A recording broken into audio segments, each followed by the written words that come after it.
Patuloy na pinag-uusapan ng maraming netizen ang naging pagpapatawag ng MTRCB sa mga producer ng It's Showtime, kaugnay ng isang reklamong inihain laban sa programa.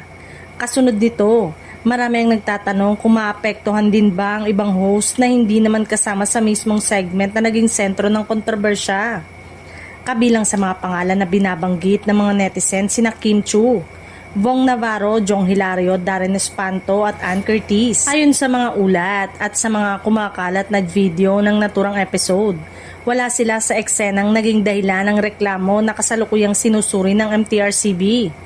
Gayunpaman, kung sakaling magpasyang MTRCB na magpataw ng suspension sa It's Showtime, ang magiging epekto nito ay sa buong programa at hindi lamang sa mga host na direktang sangkot sa insidente.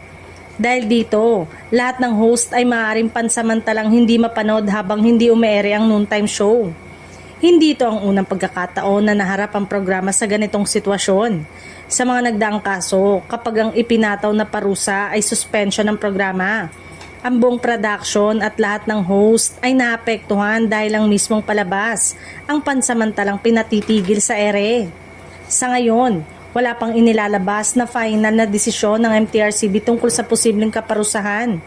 Patuloy na hinihintay ng mga manonood at taga-suporta ng programa ang magiging resulta ng pagdinig at ang opisyal na pahayag ng ahensya hinggil sa issue. Samantala, umaasa ang maraming madlang people na magiging maayos ang resolusyon sa usapin at agad na malilinawan ang lahat. Hangad din ng mga tagahanga na magpatuloy ang It's Showtime sa pagbibigay ng saya at aliw sa mga manonood habang sinusunod ang mga alituntunin ng mga kinauukulang ahensya.